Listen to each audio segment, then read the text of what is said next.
He lost his farm, his wife, and nearly his son's hope, until an inheritance no one wanted changed everything. A ruined peach orchard and an old chestnut horse seemed worthless, but in the silence of the valley, hoofprints led to secrets buried for decades. What the horse uncovered would test a father's courage, expose powerful enemies, and give a dying orchard one last chance to bloom. The sun in California's Central Valley had a way of bleaching everything: wood, stone, even memory.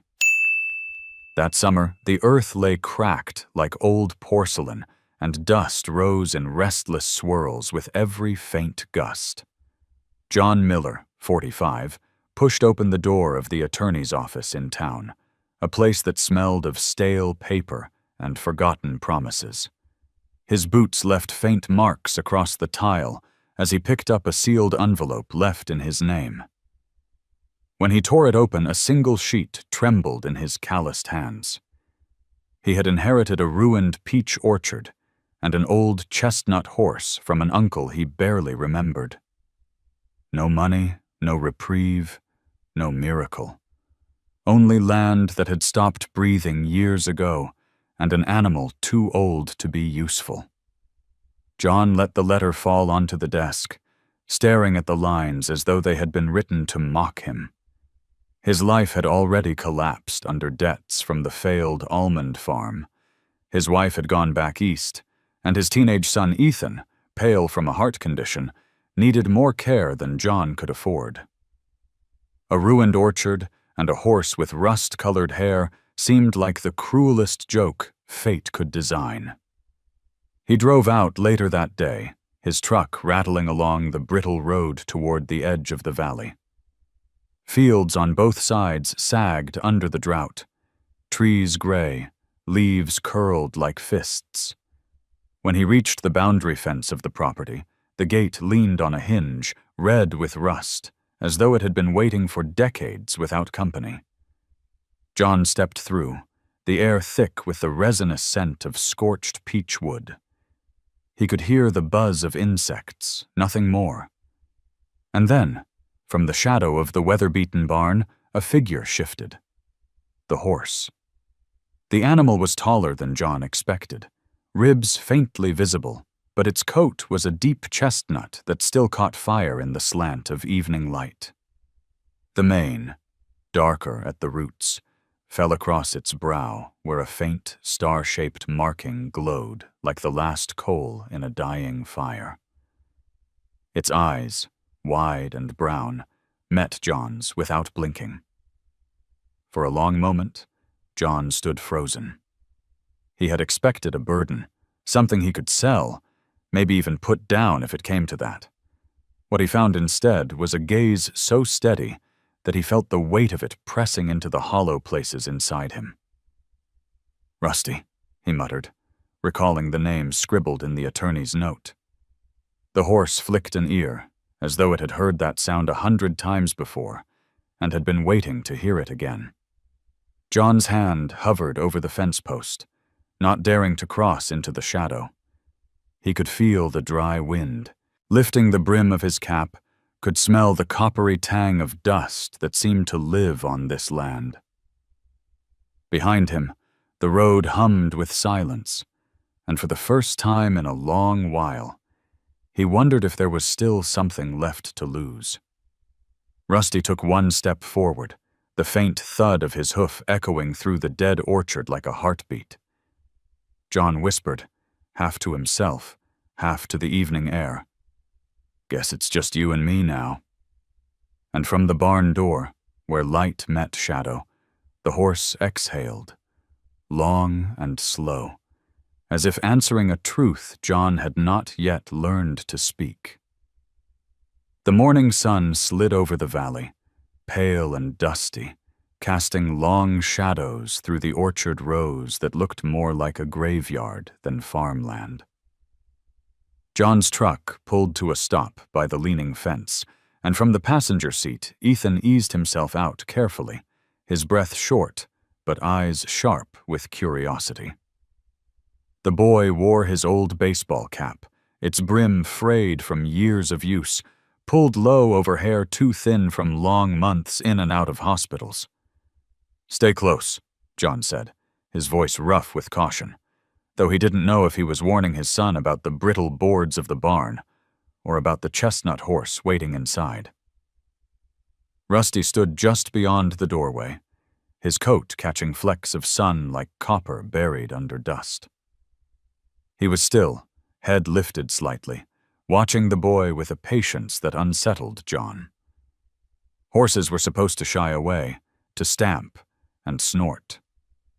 Rusty simply breathed, slow and deliberate, as though the land had taught him that silence outlasts all storms. Ethan shuffled closer, his sneakers scuffing dry soil, and reached a thin hand forward. John wanted to stop him, wanted to say it wasn't safe.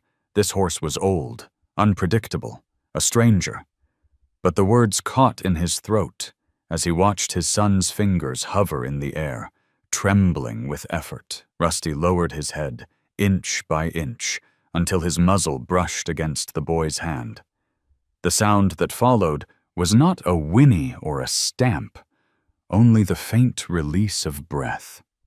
Warm, steady, grounding.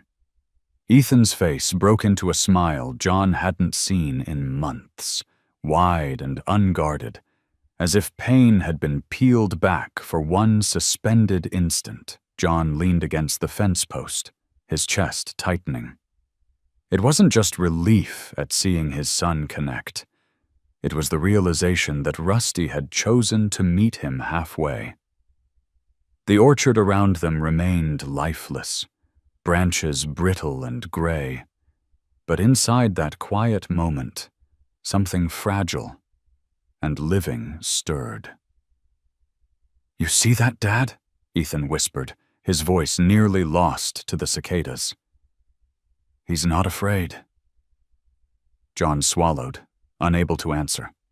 He thought of the unpaid bills stacked on the kitchen table, of the foreclosure notices, of the doctor's estimates that sounded more like death sentences than medical reports. And yet here was his son, touching a horse with a heart steady enough to quiet a storm. Rusty lifted his head and nudged the boy's cap, knocking it askew. Ethan laughed, the sound startling birds from the fence line. John caught himself smiling too, though he didn't know how long it had been since he'd felt the muscles move that way. They walked back to the truck together, Ethan humming softly under his breath, the orchard stretching behind them in rows of sorrowful trees. Rusty remained at the barn door, ears tilted forward, eyes following until the boy turned and waved. The horse dipped his head in what looked almost like acknowledgement. As John started the engine, he glanced at his son, and then at the horse in the mirror. The orchard was still dying, the bank was still circling, and Ethan's condition still carried a weight John could barely shoulder. But something had shifted, just slightly, like the first crack in dry earth before rain. Ethan held on to that moment as if it were medicine, and John found himself wondering if perhaps, against all odds, it might be. The first night John and Ethan stayed on the orchard was restless. The house, a weather-beaten structure with peeling white paint and windows that rattled when the wind shifted, felt more like a forgotten outpost than a home. The floors creaked with every step, the walls smelled faintly of mildew, and the air carried the ache of years without laughter. John spread a blanket across the worn couch while Ethan took the small bedroom nearest the kitchen. For hours, silence pressed down on them like an extra layer of heat. Sometime after midnight, John stirred awake. He wasn't sure what pulled him from sleep, the hush outside, the steady tick of the clock, or the faint scrape that rose through the floorboards. He sat up, heart thudding, listening. There it was again, a muffled thud, then another. He pulled on his boots and stepped out into the night. The orchard under moonlight looked stranger than it had during the day. Rows of trees stood like crooked soldiers, their branches bare silhouettes against the pale sky. The air was cooler, tinged with the faint sweetness of fruit, long gone. Out beyond the barn, the sound returned, the rhythm of hooves striking dirt. Rusty was moving across the field, slow but deliberate, his chestnut coat gleaming silver under the moon. His head was low, ears pricked forward as though listening to something beneath the earth itself. John followed, each step crunching dry soil, his breath visible in the cool air. The horse stopped suddenly and pawed at the ground. John crouched, running his hand over the disturbed patch of dirt. It felt firmer, different from the surrounding soil. He pressed harder, and the hollow echo beneath startled him. His pulse raced. There was something under there, something his uncle had left behind.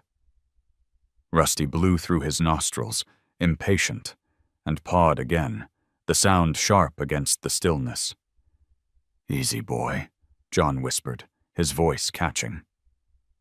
The horse stilled, but his eyes never left the ground. They gleamed with a strange persistence, as though he understood more than any animal should. The next morning, John brought Ethan out to see. The boy knelt beside the patch Rusty had uncovered, his small hands tracing the shallow grooves. "Dad, it's like he's showing us something," he said. His voice carried both awe and certainty. John didn't answer, not immediately. He glanced at the horse, standing tall nearby, his chestnut coat now warm in the rising sun. "Maybe he is," John said finally, though the words felt dangerous.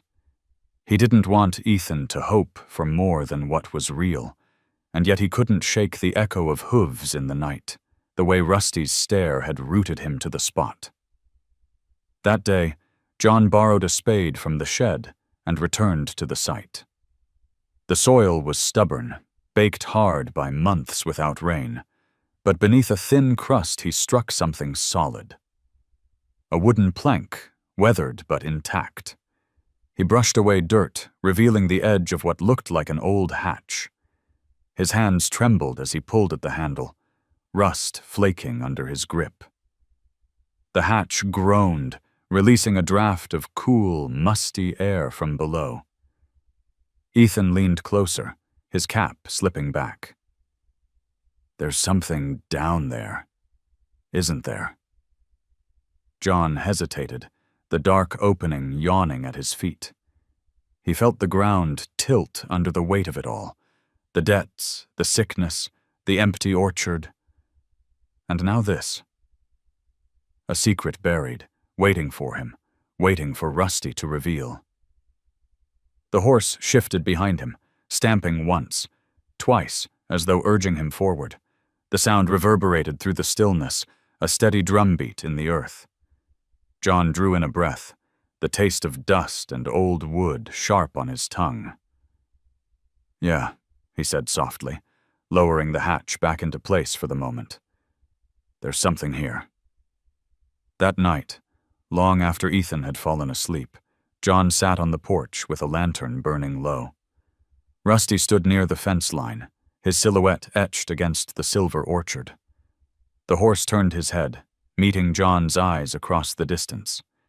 And in that gaze, John felt the tug of a truth larger than himself, a reminder that some inheritances are not written on paper but carved into the soil, waiting to be uncovered by those who dare to look. The orchard lay silent again, but the hoofprints remained, pressed deep into the earth like promises. The morning came gray and heavy, the sky low with a haze that seemed to weigh down the orchard even more.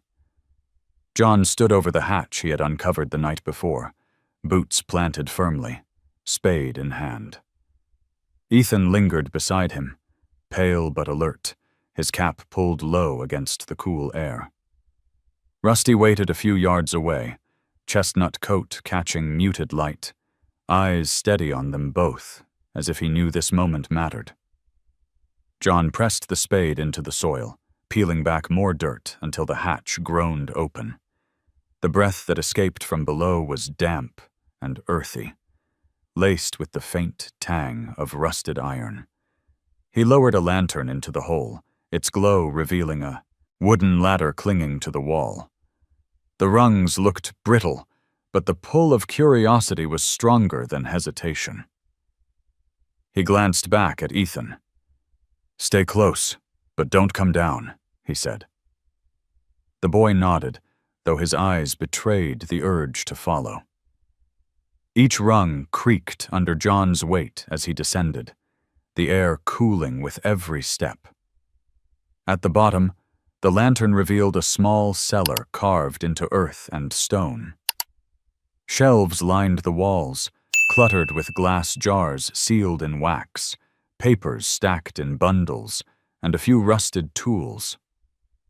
Dust drifted in the glow, turning the air thick and old.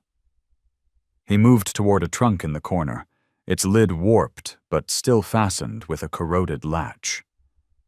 With a grunt, he broke it open, the sound echoing off the walls. Inside lay stacks of notebooks, each bound in leather, their pages yellowed.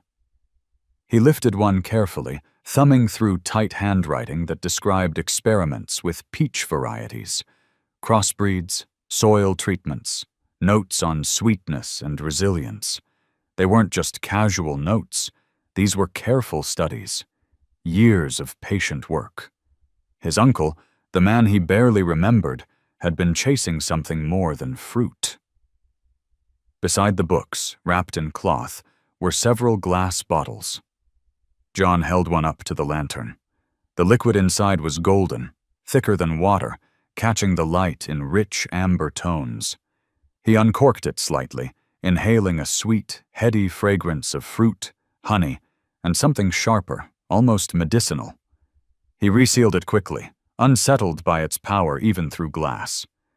At the bottom of the trunk, pressed between books, he found a photograph. Its edges curled, its image faded but still clear enough to recognize. A younger man, his uncle, stood beside a horse. Not just any horse, but Rusty. The chestnut coat gleamed even in black and white, the same faint star marking between his eyes, the same steady presence. John stared, his throat tightening.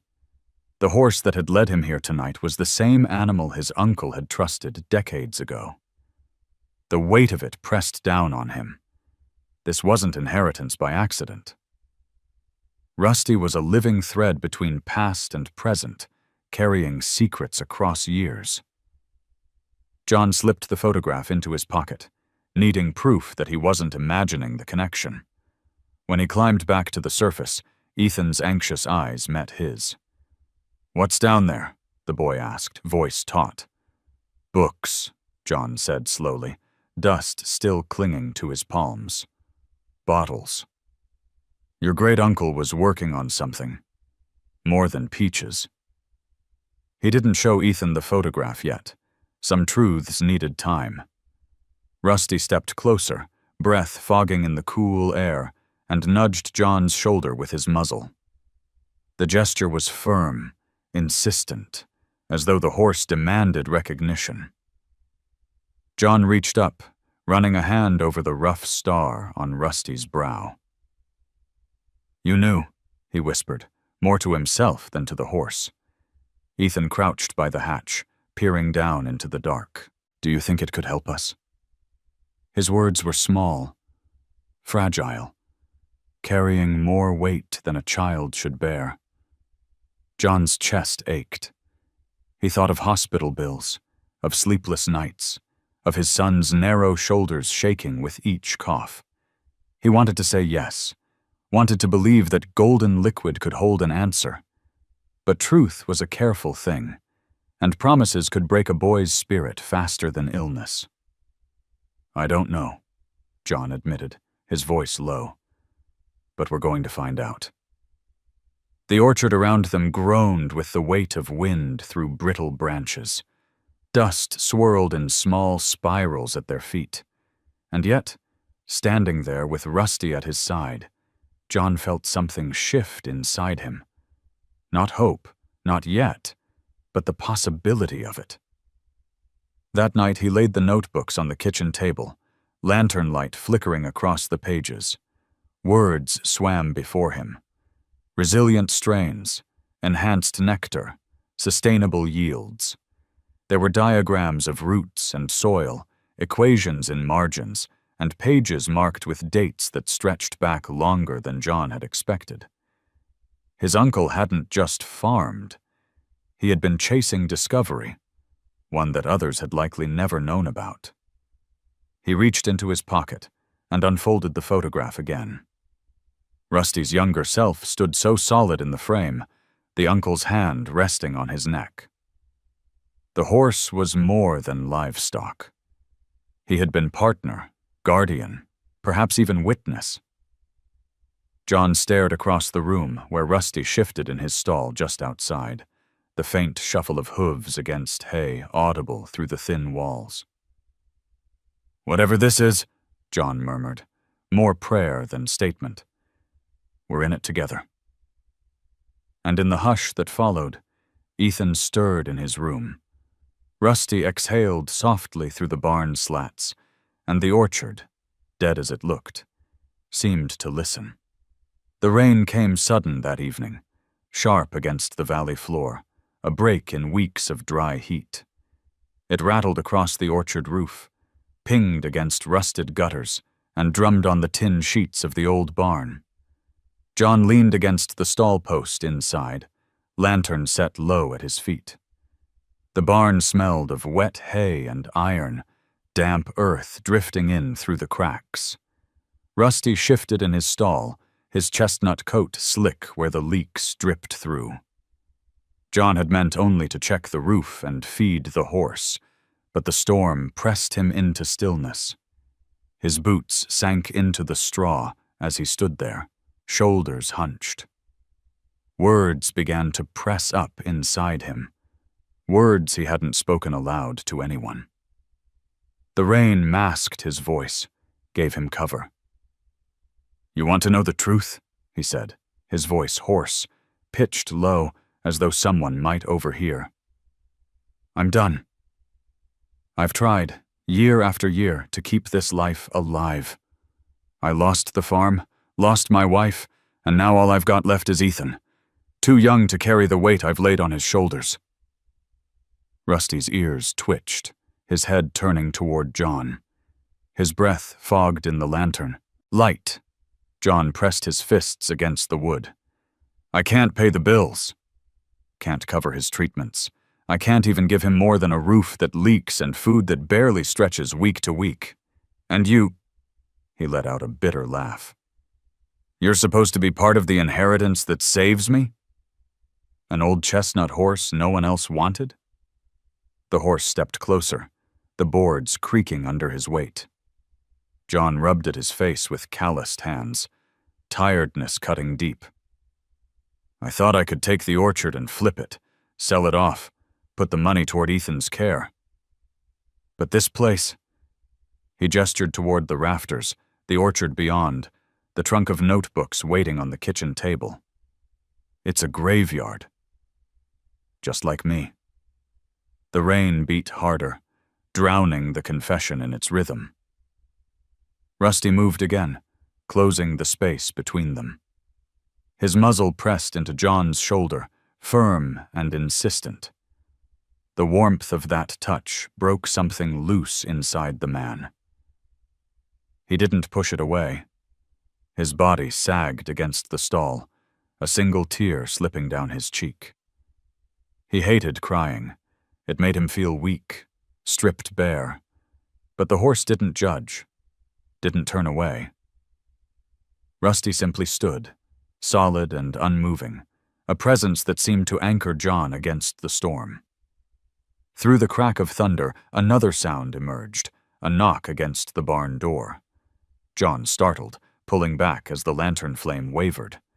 The door creaked open, and Sarah Lopez stepped inside, rain dripping from her shawl. She carried a covered tin dish in her arms, steam rising from beneath the cloth. You looked like you could use something warm, she said, her voice steady despite the storm. She set the dish on a barrel, pulling back the cloth to reveal peach cobbler, golden crust still bubbling at the edges. I baked too much. Figured you and Ethan might need it more than I do.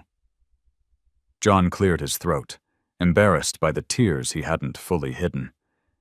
You shouldn't have come out in this weather. Sarah shrugged, shaking water from her hair. It's only rain. The valley's been waiting for it. Her eyes flicked toward Rusty, who still stood close, ears relaxed now, his breath calm. He's a good one, she said softly, almost to herself. John didn't answer. He didn't know how. Instead, he lifted the dish, inhaling the warmth of cinnamon and sugar, the scent almost foreign in the barn's musk. For a moment, the cobbler felt like more than food. It was an offering, a small reminder that kindness still lived somewhere in the valley. They stood in silence for a while, the storm hammering outside, the lantern glow painting soft halos against the wood. Sarah wrapped her shawl tighter and finally said, Don't give up on this place too soon, John. Sometimes things bloom where you least expect them. When she left, the barn door creaked shut behind her, and John was alone again with Rusty. The horse nudged him once more, as if sealing the words Sarah had left behind. John laid a hand on the star marking on Rusty's forehead and whispered, I don't know if I can, old boy. But maybe you do. The rain softened through the night, leaving the orchard washed clean. Inside the barn, under the tin roof that had carried his confession, John felt the faintest shift inside himself. Not a resolution, not yet, but the smallest crack where light might one day enter. The rain had left behind a thin sheen of mud across the orchard floor, softening the cracks in the earth, but not reviving the trees. Still, for the first time in months, John felt a trace of energy stirring in him. Maybe it was Sarah's cobbler, maybe the storm, or maybe the way Rusty had stood by him in silence as he bared his failures. Whatever the cause, he woke early and decided it was time to do something more than just watch the orchard decay. By mid-morning, John had dragged out a bundle of irrigation pipes from the shed, steel lengths covered in dust and cobwebs. He wiped them down with his sleeve and began laying them along the rows. His plan was simple. Patch the old lines, get water flowing again, and see if any part of the orchard might still breathe. Ethan sat nearby on an overturned crate, sketching a rough map of the rows on a piece of cardboard with a pencil stub. The boy looked fragile in the pale light, but his eyes glinted with focus as he drew arrows, marking where the lines could run. Rusty stood in the shade of the barn, ears flicking with each clang of pipe against pipe. He shifted uneasily every time metal rang out, his hooves pawing at the dirt. At first John thought nothing of it, horses startled at all sorts of noises, but the tension in Rusty's muscles never eased. When a wrench slipped from John's hand and hit the ground with a sharp crack, Rusty snorted loudly, jerking his head high, eyes wide. "Easy, boy," John called, setting the wrench down carefully. He approached slowly, palm open, until Rusty's breathing settled again. The horse leaned his forehead gently against John's chest, trembling faintly. It was then John noticed the scar, thin but long, running down the inside of Rusty's rear leg. Old, but deep enough to tell a story. Someone, some time, had left their mark on this horse with steel. John stroked the horse's mane, the chestnut strands tangled and coarse under his hand. "You've seen worse than this, haven't you?" he whispered. Rusty's eye blinked slow, steady, as though confirming it. The clang of pipes carried through the valley, joined by Sarah's voice when she came walking up the lane with a basket hooked on her arm. She wore her hair tied back, her dress plain, her boots caked with mud. "Thought you could use a break," she said, setting down bread wrapped in paper and a jar of jam. Her eyes flicked to the pipes stretching across the orchard. "Looks like you're finally putting muscle to this land again." "Trying to," John admitted, wiping sweat from his brow. "Not sure it'll matter." Sarah glanced at Ethan, who held up his penciled map with quiet pride. "It matters," she said firmly. "Even if nothing grows, he'll see his dad still fighting." They ate bread and jam under the shade of the barn, while Rusty stood close, his head low near Ethan's shoulder. The boy whispered to him, pointing at the drawing, and the horse's ear swiveled as though listening. John watched, struck again by the ease between them. Rusty wasn't just a horse left behind. He was becoming part of their circle, silent but present in every moment. That afternoon, as John hammered clamps into place, the pipes rattled with a loud metallic clang. Rusty bolted a few steps, nostrils flared, then froze, looking back at John with an expression so raw it pulled at him. The scar on the horse's leg caught the light, stark and unhidden. John dropped the hammer, walked over, and placed both hands against Rusty's neck. "I know," he murmured. "It's just us here now. No more steel, no more hurt." The horse blew out a breath, warm against John's cheek, and lowered his head until it nearly touched the dirt. It was a gesture not of fear, but of surrender, a kind of trust too fragile to mistake. John stood with him until the tremor in the animal's shoulders passed, the clang of metal fading into the background of cicadas and the distant hum of a highway.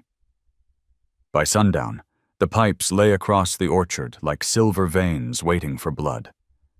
John hadn't yet fixed the pump, hadn't tested the flow, but something about the lines running straight and true across the soil made the land feel less abandoned.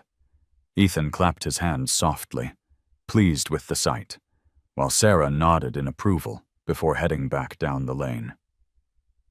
Alone again, John leaned against the barn door, looking at the chestnut horse standing in the fading light. Rusty turned his head, his eyes reflecting the sunset's last fire. The orchard was still broken, the trees still brittle, the debts still circling. But in that moment, with steel laid and silence holding steady, John felt that maybe the ground was shifting under his feet. He whispered into the twilight, not sure if it was for himself, his son, or the horse. "We'll get through this."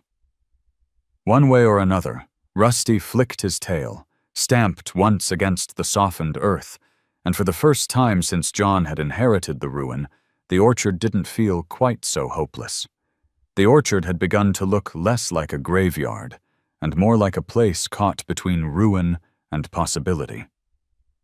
Pipes lay neat along the rows, clamps tightened, and even though water had not yet flowed, the lines themselves whispered of purpose. Ethan had hung his penciled map on the refrigerator door, like a blueprint for the future. Rusty lingered close whenever John walked the land, his chestnut coat glowing beneath the sun, his steady presence like a shadow that had chosen to follow when late born. Afternoon, as the cicadas droned and the light turned amber across the fields, a dark sedan rolled slowly down the dirt lane.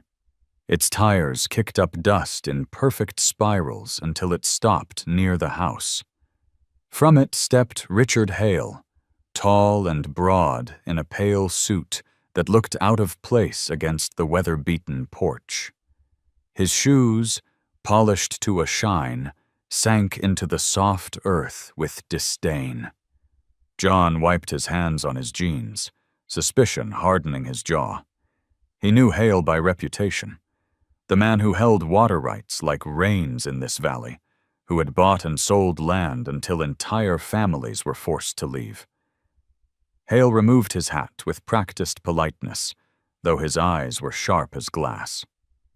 "John Miller," he said warmly, though the words felt rehearsed. "I heard you came into an inheritance." Thought I'd pay a neighborly visit. Neighbors didn't arrive in polished sedans, John thought. But he only nodded and motioned toward the porch. Ethan appeared at the screen door, curious, cap tilted back, and Hale offered him a smile too smooth to be sincere. "Fine boy you've got there," he said, before turning back to John. Inside the kitchen, Hale pulled a folded check from his jacket and laid it neatly on the scarred table. The paper gleamed under the afternoon light, the ink fresh, the numbers large enough to make John's chest tighten.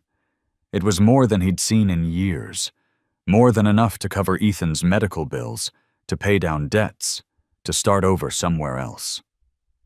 "I'll take the orchard off your hands," Hale said, sliding the check forward with 2 fingers. "You don't need the burden.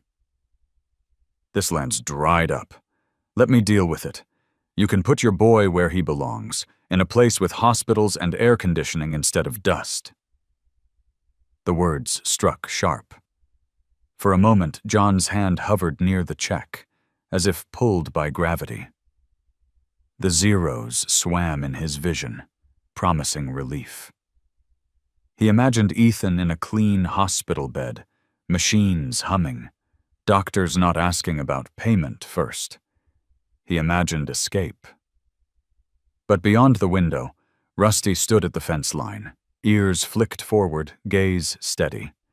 His chestnut coat caught the low sun, and he shifted once, stamping a hoof into the dirt as though reminding John of something buried deeper than numbers on a page. John swallowed hard and looked away from the check. "This place isn't for sale," he said, voice firm but quiet. Hale's smile didn't falter, but the edge in his eyes sharpened. "Don't be foolish. That orchard's dead, and you know it. I'm offering you freedom. Take it." "I said no," John repeated, pushing the check back across the table. His fingers left faint smudges of dirt on the polished surface.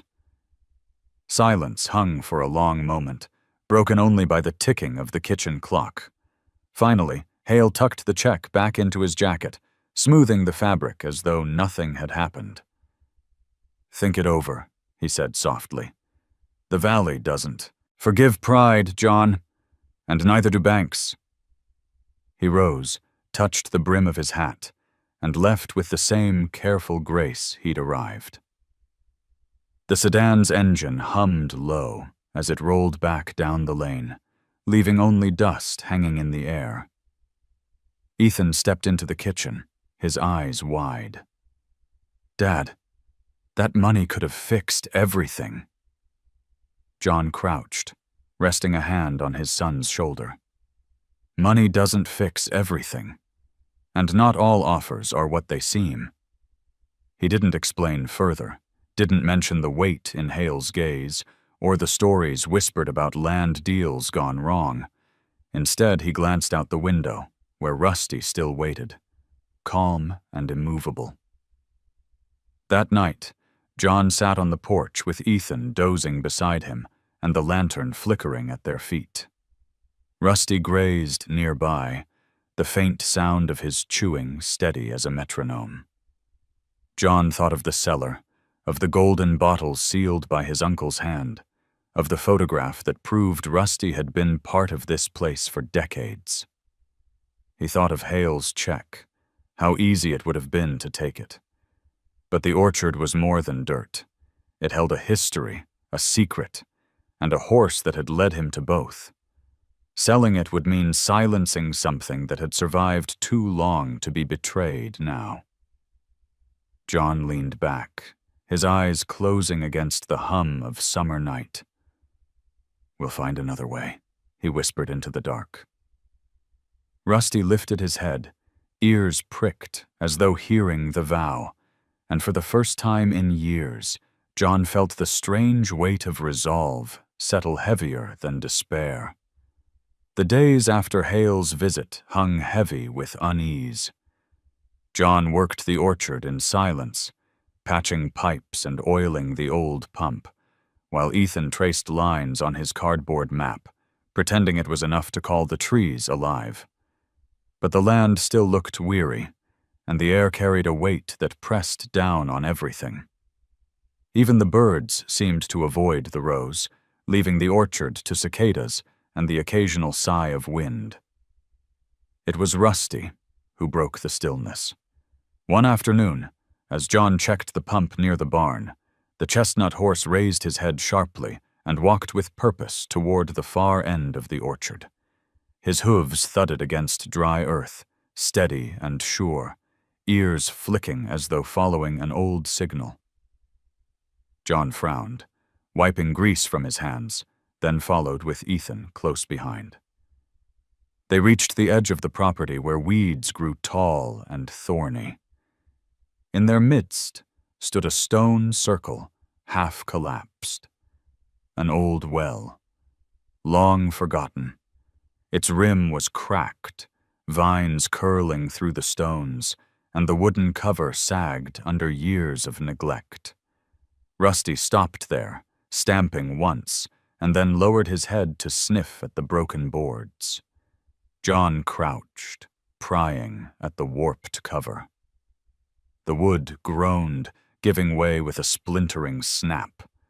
A rush of air escaped, stale and cool, carrying the smell of damp earth and rust. He held the lantern over the opening, its glow revealing the dark shaft. Instead of water, only shadows stared back. But near the surface, wedged between stones, something glinted. With Ethan's small flashlight steadying the beam, John reached down, fingers brushing against cold metal. He pulled free a tin box, dented and spotted with rust. Its weight surprised him. He set it on the grass, pried at the lid, and after a stubborn groan, it yielded. Inside lay packets of seeds, carefully wrapped in wax paper, each labeled in his uncle's cramped handwriting. Hybrid 12A, Nectar Strain, Resilient Root. Alongside them were rolled notes, diagrams of grafting patterns, and at the very bottom, a sealed envelope. John opened it carefully, revealing a letter written in faded ink. The words were simple but deliberate. If you find this, it means you've inherited not just land, but duty. These seeds carry resilience the world may try to bury. Protect them, and they will protect those who come after you. Trust the horse. He knows what I could not say aloud. John stared at the page, his hands trembling. The letter didn't explain everything, but it carried a weight heavier than gold. His uncle hadn't been experimenting for profit. He had been fighting for survival, for the valley, maybe even for families like theirs. Ethan touched the packets of seeds with reverence. Dad, these could grow again, couldn't they? Even if the trees are dying? His voice carried fragile hope, too fragile to crush. Maybe, John said quietly. He tucked the packets back into the tin, closing it gently. But we'll need to be careful. If Hale finds out... His voice trailed off. He didn't need to finish. They both knew the man's reach stretched farther than fences. Rusty snorted, shaking his mane as though dismissing the fear. He stood tall beside them, his coat burning copper in the fading light. John slid the tin box under his arm and rested his other hand on the horse's neck. Seems like you knew where this was all along, he murmured. Rusty pressed forward, the star on his brow brushing against John's sleeve, sealing a silent pact. That night, back at the house, John set the tin box on the table beside the notebooks and bottles. The lantern threw a golden circle across them all, the past crowding the present. Outside, Rusty's silhouette moved slowly along the fence line, patient as always. John leaned back in his chair, the letter spread before him. His uncle's words echoed in his head. Trust the horse. He had doubted almost everything in his life these past years, his choices, his strength, his future, but not Rusty. Somehow, without a word, the horse had led him from despair to discovery. He looked at Ethan, who had fallen asleep with his head on the table, one hand resting near the box of seeds. The boy's breathing was shallow but even, and his cap had slipped to the floor. John reached out, covering Ethan's hand with his own. Outside, the night deepened, cool and quiet. The orchard stood, still, but for the first time, John felt it wasn't lifeless. It was waiting, like the seeds, like the horse, like himself, for something to begin again. He whispered into the silence, "We'll keep it safe." I promise. Rusty's answering snort carried softly through the open window, and the orchard seemed to breathe with them. The barn had always been a place of shadows, its rafters high and blackened with years of dust, the boards split by time. But on that evening, lanterns glowed along the beams, their soft yellow light catching dust motes that drifted like slow fireflies. The orchard outside lay quiet in the twilight, rows of weary trees watching over the gathering within. For the first time since inheriting the land, John heard voices filling the barn instead of silence. Sarah had come early with a basket of fresh bread, her hands firm but her smile gentle. She moved through the barn as if she had always belonged there, laying cloth across an old work table, spreading plates and jars as if setting a Sunday table. Soon after, 2 neighboring farmers arrived, one carrying a pot of beans, the other a pan of cornbread that smelled of butter and salt. Even Naomi Park, the freelance journalist who had been passing through town, showed up with a notebook tucked into her jacket pocket.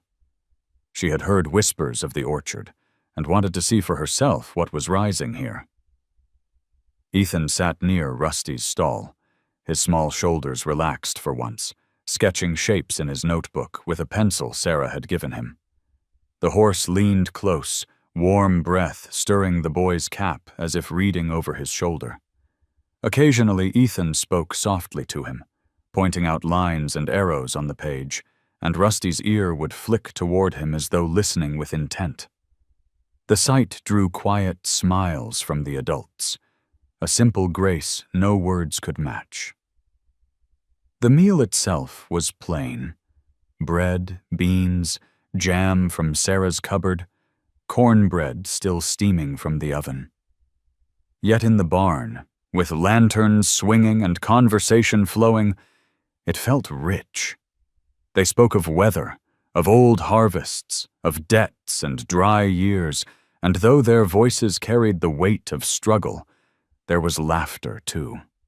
John sat among them, awkward at first, then slowly allowing himself to breathe in the warmth.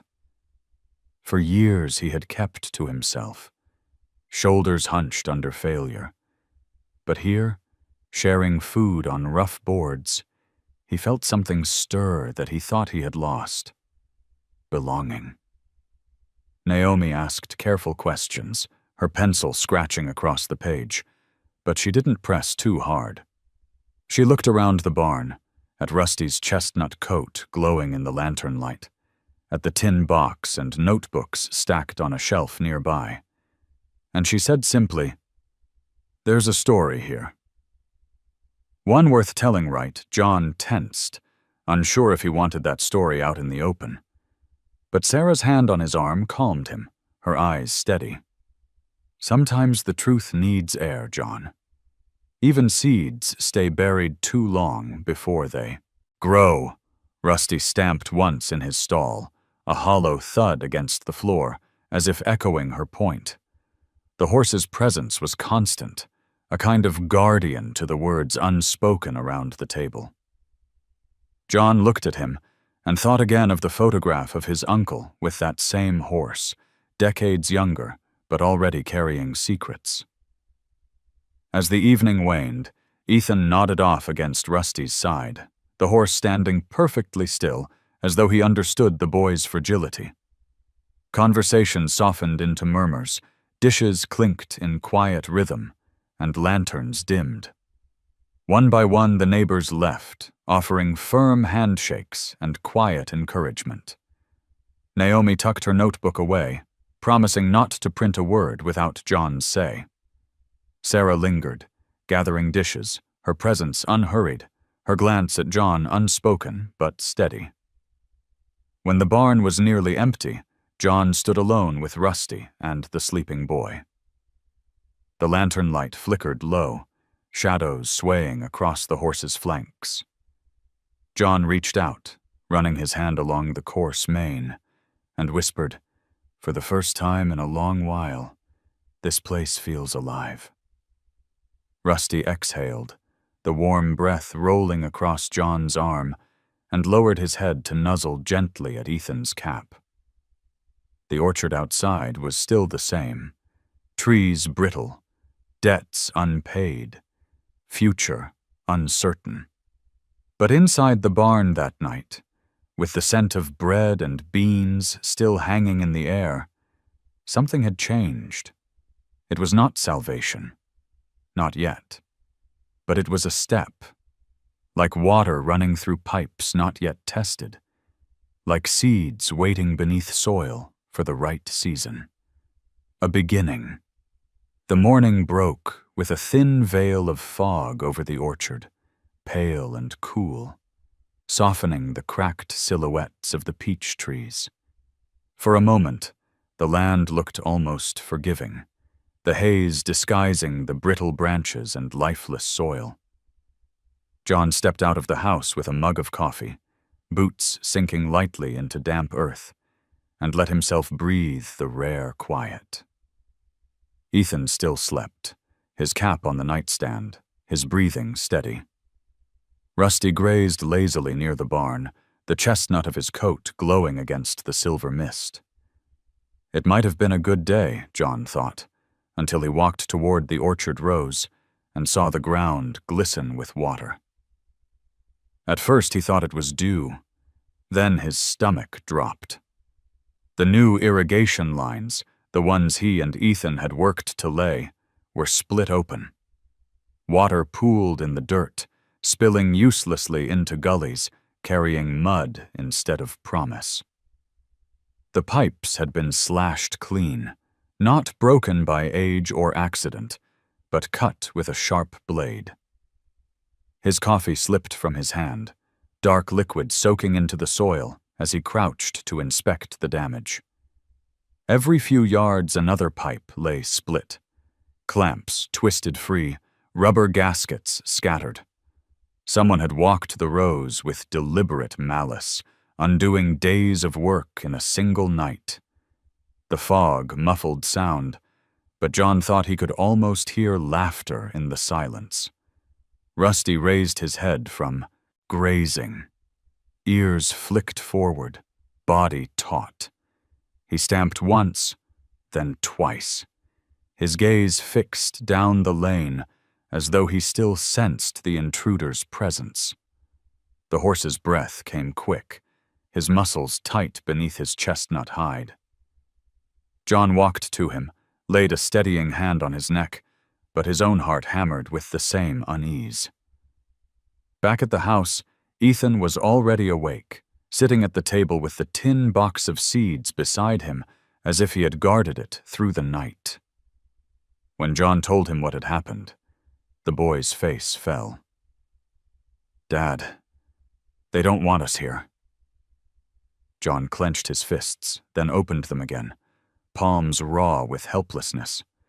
He thought of Hale's smooth voice, of the check laid across the kitchen table, of the way he had warned that pride could ruin a man. Pride wasn't what had split those pipes. It was power. Someone wanted the orchard to stay dead, to make him desperate enough to sell. But John wasn't ready to surrender. He gathered tools, patches, and clamps, and he and Ethan went back into the fog to kneel in the mud. Together they pressed rubber against steel, tightened screws with chilled fingers, and set each line back into place. Rusty stood guard a few steps away, ears swiveling, body poised like a sentinel. Every clang of the wrench echoed through the orchard, every metallic click a quiet declaration that they would not quit. As the sun rose higher, Sarah appeared at the fence, shawl wrapped around her shoulders. She didn't ask what had happened. The sight of muddy boots and broken clamps told her enough. Instead, she stepped quietly into the row, knelt beside Ethan, and helped hold the pipe steady while John worked the bolts. Her presence was wordless solidarity, and when the final line was patched, she handed Ethan a piece of cloth to wipe his hands. "It's not over," she said softly, looking at John. "But you're not fighting alone." The fog burned off slowly, revealing the orchard once more in its stark truth. Rows of tired trees, patched pipes glinting like scars in the light. John stood with mud on his jeans, grease on his hands, and his son at his side. Rusty walked forward then, lowering his head until his muzzle brushed John's shoulder, warm breath soaking through the fabric. It was a gesture not of fear this time, but of steady defiance, as if the horse himself vowed to stand against whatever hands had tried to erase them in the night. That evening, when the pump was tested, water trickled at first, then hissed through the patched lines.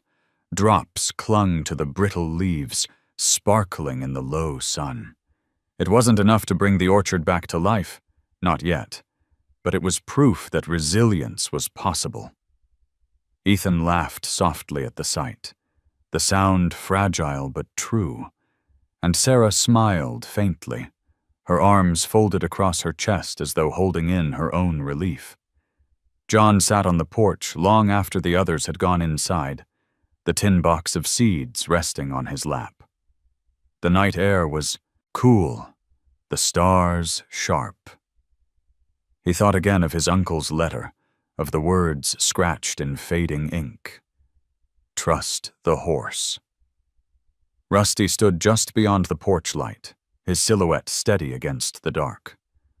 The horse lifted his head, catching John's eye, and in that gaze John felt something he hadn't in years, the certainty that even in the face of sabotage, they were not beaten. The orchard lay quiet, scarred, but not broken. Neither was he. The morning after the sabotage felt different. The orchard carried the marks of what had been done. Mud still clung to boots left by unknown hands, clamps bore fresh scratches, and the patched pipes gleamed like stitched wounds under the sun. Yet John did not feel broken. Instead, a quiet determination settled in his chest, a kind of weight that pressed, but did not crush. Rusty walked beside him along the rows, ears forward, as though sharing the watch. By mid-morning, John drove into town. The courthouse sat in the center, a square brick building with tall white columns, its flag limp in the still air. Inside, the hall smelled of old wood polish and paper. Years of filings, deeds, and forgotten promises stacked into silence. Ethan came along, moving slowly, his cap pulled low, his map tucked under his arm like a talisman. Sarah had urged John to check the county records, to see if his uncle had left more than just scattered notes. The clerk at the land office was a woman with gray hair pinned tight, glasses sliding down her nose. She shuffled through drawers when John gave his uncle's name. After a pause, She returned with a rolled sheet bound in oilskin, the surface stained with time. "Been sitting here for decades," she said, handing it across. "Strange thing. Most men don't file maps like this unless they're hiding something." John unrolled it on a table by the window. The parchment crackled, the ink faded but legible. It wasn't just a survey of orchard rows. It showed underground channels, shaded areas marked with symbols, and notes scrawled along the edges in his uncle's neat hand.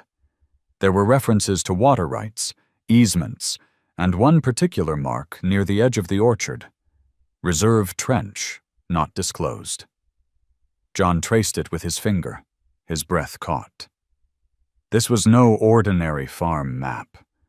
It was evidence of something deliberately withheld, protected. Ethan leaned closer, his eyes wide. "Dad, it looks like there's another place. Something buried." His voice quivered, not with fear, but with excitement. The clerk frowned as she adjusted her glasses. "Your uncle fought hard over water allocations. Everyone knew he wouldn't sell out to Hale's company. If this map is right, he had rights grandfathered in. Rights Hale probably doesn't want anyone remembering." She glanced at John, then at Ethan. "You be careful. Paper like this has gotten men in trouble." John rolled the map carefully and slid it back into its oilskin case. He thanked the clerk, but his thoughts raced. The sabotage in the orchard suddenly made sharper sense. Hale hadn't just wanted the land, he wanted everything buried beneath it. And Rusty, leading him to the cellar. The seeds, the dry well, had been pointing him in the same direction all along. On the drive home, Ethan held the map in his lap, tracing the faded ink as though it were treasure. Rusty was waiting when they pulled up, head raised, nostrils flaring as if he knew something new had entered their lives. John carried the map inside, spreading it on the table beside the notebooks and tin box. The lantern light revealed the marks clearer, each line a thread connecting past to present. That night, as the wind swept softly through the orchard, John sat with the oilskin map before him. Rusty stood outside the open window, his silhouette solid against the moonlit rows. The horse stamped once, his steady rhythm answering the pulse inside John's chest. "Your master left this for us," John whispered. "And somehow you've been guarding it all along." The orchard creaked in the night air, leaves whispering like voices too faint to catch. John closed his eyes, the weight of the map heavy under his hands, the knowledge that what he carried was more than inheritance. It was leverage, it was truth, it was danger. When he rose from the table, he folded the map back into its oilskin and placed it with the other relics of his uncle's work. He stood at the doorway, watching Rusty graze, the horse lifting his head to meet his gaze. In those dark eyes, John saw what his uncle must have seen decades ago. A silent witness, a guardian not of fences and barns, but of secrets and legacies buried deep in the land. The night pressed close, quiet, but not empty. And for the first time, John felt the orchard breathe with hidden life, waiting for its story to be told. The days following the discovery of the oilskin map weighed on John like a stone in his pocket. He carried it everywhere, unrolling it late at night under the lantern light, tracing the faded marks with his rough fingers. Ethan hovered over his shoulder, memorizing the sketches as if they were a code to a hidden future. Rusty often stood outside the open window, his steady presence anchoring John to the soil even as his mind spun with possibilities. The map had revealed something deeper than just boundaries. It showed water rights, easements, and a mysterious trench his uncle had never declared. John knew he needed someone who understood the system better than he did. someone who had worked the valves and channels when the orchard was still alive. His search led him to the small trailer park on the outskirts of town, where retired field hands lived quietly among rows of faded aluminum siding. There, he found Ben Ortega. The old man was bent from years of labor, his skin leathered by sun, his hands still stained with oil, though he hadn't worked a pump in decades. He greeted John cautiously, squinting against the late afternoon. "Son, Miller, right? You look like your uncle around the eyes." He was stubborn as stone. John unrolled the map on Ben's kitchen table, the surface scarred with burn marks from old cigarettes. The old man stared at it for a long moment, his jaw tightening. So, he left it after all. Damn fool never could leave a fight unfinished. His finger tapped the mark labeled Reserve Trench. "You know what this is?" John asked. Ben nodded slowly. "Your uncle fought Hale's people over that very channel. The trench runs under half this valley, but he kept his section hidden. Said he wouldn't let corporate hands dry out the small farms. I was the valve keeper back then. His voice faltered. I looked the other way when they siphoned water. I let them steal what was yours." Silence pressed into the small trailer. Outside, a dog barked, and the hum of distant traffic filled the pause. Ben's shoulders sagged under a weight heavier than his age. They paid me to stay quiet. Not much, but enough to feed my kids. I told myself it was survival. But your uncle, he never forgave me. He told me one day someone would come asking, and I'd have to answer. John sat back, the confession burning in his chest. He thought of the broken pipes, the slashed lines, the check on his table, and realized the fight had started long before him. Ben's silence had been another link in the chain that bound the orchard to Hale's power. "I can't undo it," Ben said, voice rough. "But I kept records, copies of valve logs, water allocations, signatures. Thought maybe one day it'd matter. They're in a box under the bed." He rose slowly, joints creaking, and dragged out a battered cardboard box. Inside were folders thick with papers, ink faded but legible.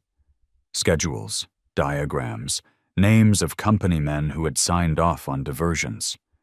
John leafed through them, his heart pounding. These weren't just scraps. They were proof. Proof his uncle's orchard had been robbed. Proof Hale's empire was built on theft. Rusty stamped outside, tethered near the trailer, his chestnut coat gleaming in the lowering sun. His ears flicked back and forth as though sensing the shift inside. John folded the papers back into the box and looked at Ben. "Why are you giving me this now?" The old man's eyes were wet, though his voice stayed steady. "Because I don't want to die carrying the weight of silence. Your uncle fought with honor. I betrayed that. Maybe you can finish what he started when John left the trailer, box in hand." Rusty whickered softly, brushing his muzzle against John's arm. The horse's breath was warm, steady, grounding. John tightened his grip on the box, feeling the weight of both paper and history. "We've got allies now," he murmured, meeting the horse's dark eyes. That night, back in the barn, John spread the documents beside the oilskin map and the tin box of seeds. The lantern's glow lit them like relics laid. On an altar, Ethan leaned against Rusty's flank, the boy's thin frame steady in the horse's shadow. Sarah arrived later, carrying soup in a jar, and sat quietly as John explained what he had learned. She listened, her face pale but resolute. "This isn't just about saving the orchard anymore," she said at last. "It's about truth. And truth has enemies." Rusty shifted, stamping once on the barn floor, his breath a low huff in the quiet. John reached to rest his hand on the horse's brow, the star-shaped marking warm beneath his palm. "Then we'll guard it together," he whispered. The orchard outside groaned under the night wind, the trees creaking like old bones. But inside the barn, with documents spread wide and the horse standing sentinel, John felt the first stirrings of strength greater than fear. He wasn't alone. Not anymore.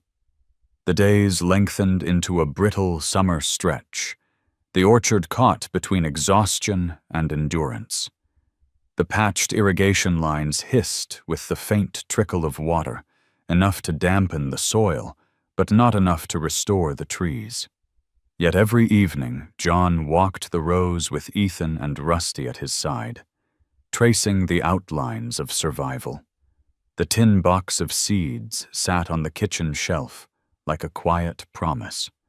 The oilskin map and Ben Ortega's papers stacked neatly beside it. They were fragments of truth, but truth by itself didn't pay bills or ward off powerful men. Richard Hale returned when the heat hung low over the valley. This time he came on foot, his sedan parked at the end of the lane, dust still swirling behind it. He walked the cracked path like he owned it, the brim of his hat casting a sharp line across his eyes. John was mending a fence post when he saw him, Ethan drawing nearby in the dirt with a stick, Rusty grazing just beyond.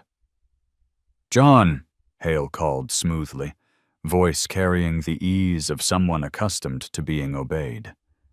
"I trust you've had time to think." John straightened slowly, leaning against the post. "I thought." "My answer hasn't changed." Hale stepped closer, pulling a folded sheet from his jacket. It was another check, this one fatter than before, the numbers almost dizzying. He laid it across the fence rail between them, paper bright against splintered wood. "This will cover your boy's medical care, and then some. You can walk away from this dried-up orchard with your head high. Or," his tone hardened, "you can stay and drown under debts that won't forgive you." The temptation hit like a blow. John's eyes flicked to Ethan, still crouched in the dust, lips pursed in concentration as he sketched Rusty's outline. His son's chest rose and fell with effort, each breath harder than it should be for a boy his age. That check could buy him a better chance, better doctors, maybe even time. John's throat tightened. Rusty lifted his head suddenly, ears pricked. The horse stepped forward and pressed his muzzle against John's shoulder, a steady wait. The memory of nights in the barn returned, his confession under the tin roof, the silent understanding in the horse's eyes.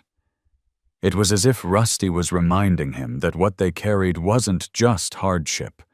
It was a legacy, one his uncle had guarded at great cost. John pushed the check back across the rail. His voice was quiet, but steady. "We're staying." Hale's jaw tightened, his polished mask slipping for a flicker. "You're making a mistake, Miller." "No," John said, lifting his chin. "The mistake would be selling what isn't mine alone. This orchard doesn't just belong to me. It belonged to my uncle, and now to my son. And this horse," he glanced at Rusty, who stood unwavering at his side. "He's been carrying secrets longer than you've been writing checks." "We'll see this through," Ethan looked up then, sensing the weight in his father's voice. He rose and came to stand beside John, his small frame thin but determined. "We're not leaving," the boy said simply. For the first time, Hale looked unsettled. He folded the check, tucked it away, and stepped back.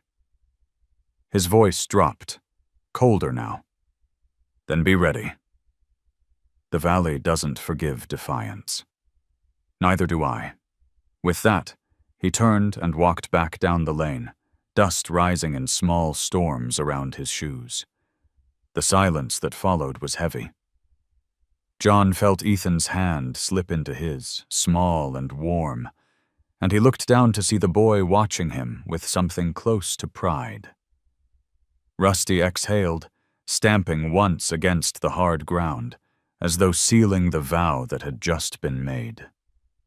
That night, John sat with Sarah on the porch, the papers and map spread between them.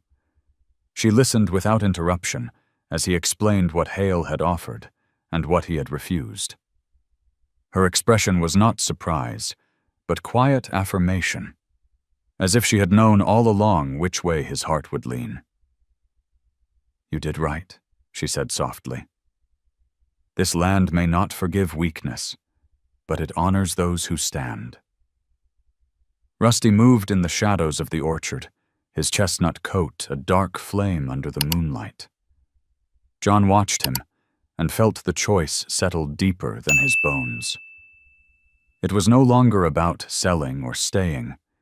It was about belonging, about refusing to let go of what had been entrusted to him, no matter the cost.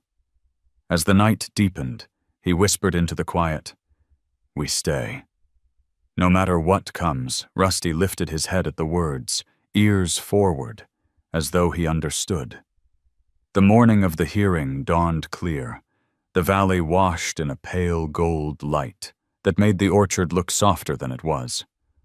John stood on the porch with his shirt freshly laundered, collar stiff against his neck. He had borrowed a jacket from Sarah's late husband, too broad at the shoulders, but respectable enough for what lay ahead. Ethan sat at the kitchen table, sketching Rusty with careful strokes, the boy's lips pressed tight in concentration. When John kissed the top of his son's head, he caught the faint tremor in Ethan's breathing and whispered, "We'll make it right, son. For you, for him, for this land." The county building stood tall in the center of town, its facade clean, but its halls worn by years of disputes. Farmers in work boots, clerks in gray suits, and lawyers carrying leather briefcases crowded the steps. Sarah walked beside John, her shawl wrapped firmly around her shoulders. Behind them came Ben Ortega, carrying a box of his old records with a determination that seemed to straighten his bent frame.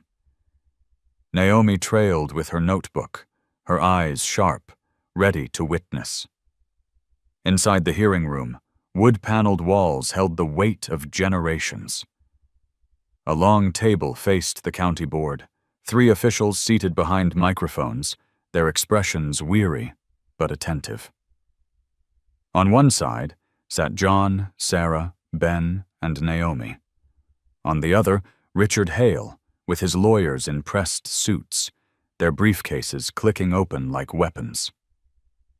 Rusty wasn't allowed inside, but John could feel his presence just beyond the window, tethered under an oak tree, his chestnut coat flashing through the glass. The hearing began with formalities, then shifted to evidence. John laid the oilskin map across the table, its edges curled, ink faded but still defiant. The board members leaned forward, frowning at the markings, whispering to one another. Sarah read aloud from his uncle's notes, her voice steady as she described the sustainable methods and the hidden water channels. Ben followed, his voice gravelly with age, admitting his role in past diversions. "I stayed silent," he said plainly. "But silence steals more than words. It steals truth. This orchard was robbed. I won't stand quiet any longer." Across the room, Hale's lawyer rose, his words smooth, dismissing the map as outdated, the notes as unverified, and Ben as unreliable. He painted John as a desperate farmer clinging to myths, a man too poor to see reason. Hale himself never raised his voice. He simply sat with arms folded, eyes cold, as if the outcome was already written. But then Naomi spoke. She didn't read from notes, didn't cite figures. Instead, she described what she had seen in the barn. Neighbors sharing food, a boy leaning against a horse's chestnut flank, a father working broken pipes with his bare hands. Sometimes truth isn't just numbers, she told the board. It's what you see when people fight for something larger than themselves. The room fell into a hush. John looked down at his hands, calloused and scarred, resting on the table. For the first time in years, he wasn't ashamed of them. He raised his head and spoke simply. I'm not asking for handouts. I'm asking for recognition that this orchard was built on resilience and stolen from. Give it a chance to live again, for my son, for this valley, for everyone who was told their fight didn't matter. Through the window, Rusty stamped once, the sound carrying faintly into the room, as if punctuating the plea. Heads turned toward the noise, and for a moment even the board members seemed to sense the weight of something beyond paper. The deliberation took an hour. Hale's lawyers whispered, shuffled papers, tried to keep their composure. John sat with Sarah's hand steady on his arm, Ethan's drawing folded in his pocket, and the faint sound of Rusty breathing outside the glass. When the board returned, their decision was brief. The orchard would be recognized under heritage protection, and the documents would trigger a review of water allocations, stretching back decades. Hale's jaw tightened, his lips curling into a smile that held no warmth. He leaned close as he passed John on his way out. You think this is victory? You've only woken the storm. His polished shoes clicked against the tile until the sound faded down the corridor. John remained seated for a moment longer, his hands gripping the map. Relief flooded him, but it was not triumph. It was the feeling of a man who had chosen to stay and now realized what staying would cost. Outside, Rusty lifted his head toward the sun, ears pricked forward, waiting. When John stepped into the daylight, Ethan rushed into his arms, cap falling from his head. The boy's breath was shallow, but his smile was wide. Sarah and Ben stood close, Naomi scribbling notes, but John saw only the horse. Rusty lowered his head until his muzzle brushed John's sleeve, steady as always. The board's ruling didn't erase the debts, didn't heal the orchard overnight, didn't cure his son, but it gave them ground to stand on, and sometimes ground was enough. As the crowd dispersed, John whispered to Rusty, "We chose to stay. Now we fight." The horse's breath rolled warm against his arm, and in that moment, the orchard behind them felt less like a ruin and more like a field waiting for rain. Winter eased out of the valley like an old man rising slowly from a chair. The rains had come, not heavy or miraculous, but steady enough to soften the soil and fill the ditches. The orchard, once brittle and gray, now held a faint shimmer of green at the tips of branches. It was subtle, almost imperceptible, but John noticed. Every morning he walked the rows with Ethan bundled in a jacket at his side and Rusty trailing behind, the horse's breath clouding the chill air. The hearing's decision had not silenced Richard Hale, but it had given John ground to stand on. Papers had been filed, rights recognized, and while the legal battles would continue, for the first time the orchard wasn't seen as a corpse, but as something worth protecting. Neighbors stopped by more often, bringing tools, spare seed, or just conversation. Sarah lingered with them in the evenings, her laughter carrying through the barn rafters like a sound that belonged there all along. Rusty seemed to change with the land. The scar on his leg remained, the star on his brow still faint, but there was a vitality in him now, a looseness in his gait when he trotted across the pasture. Ethan often leaned against him, cap tilted back, eyes shining as he whispered secrets only the horse could hear. The boy's doctors still spoke cautiously, still measured hope in clinical terms, but John saw more color in his son's cheeks than he had in years. Sometimes Ethan's laughter rose across the orchard, startling birds into flight, and John carried that sound like water in a desert. One morning, just as dawn broke, John stepped out to find the orchard scattered with pink. The first blossoms had opened overnight, soft petals trembling in the cool breeze. He stood still, heart caught in his throat, as if afraid that moving might wake him from a dream. The trees were not all blooming. Not yet, but enough to paint the rose with a fragile promise. Ethan ran to him, breath puffing in the cold. "Dad, look!" He pointed, eyes wide with wonder. Rusty followed, his chestnut coat glowing against the pale blossoms, mane tossing as he tossed his head. The boy reached up to touch a branch heavy with flowers, petals falling into his hair. For a moment, John saw both his son's fragility and his strength. The boy's thin frame anchored by joy no illness could steal. Sarah appeared at the porch, shawl around her shoulders, watching them. Her smile was quiet, not triumphant, but full of recognition. She walked down to join them, slipping her hand into John's without a word. They stood together, watching the orchard breathe again. John reached into his pocket and unfolded the photograph he carried. The faded image of his uncle, standing beside a younger Rusty, decades before. He looked from the photo to the horse before him, the same steady gaze, the same patience etched into dark eyes. Rusty had carried secrets through time, across generations, until the moment came to reveal them. And now, under the blossoming trees, John finally understood.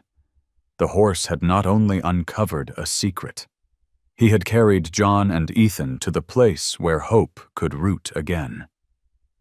As the sun climbed higher, petals drifted across the rose like confetti, settling on Rusty's mane, on Ethan's shoulders, on John's weathered hands. John whispered, almost to himself. We stayed. And now it's beginning. Rusty lowered his head, pressing his muzzle against John's arm in quiet agreement. The orchard was still far from saved. Debt remained, Hale's shadow lingered, and the fight was not done. But in that moment, surrounded by blossoms, John no longer felt crushed by what lay ahead. He felt grounded, connected, alive. He looked at Ethan, who laughed as Rusty nudged him playfully, and Sarah, who stood steady beside him. For the first time in years, John allowed himself to believe, not in miracles, but in seasons. Seasons that ended, and seasons that began again. The horse lifted his head to the wind, petals swirling around him, and the orchard seemed to breathe with him. The season of blossoms had come not as salvation, but as a promise that even in broken ground, life can return. And now I want to hear from you. Would you have sold the orchard or chosen to stay? If you felt the heartbeat of this story, just drop a simple 0 or 1 in the comments so I know you were here. Don't forget to subscribe, because the next stories will take you even deeper into the bonds between people and horses. Stories of hope, loss, and the quiet miracles that change lives.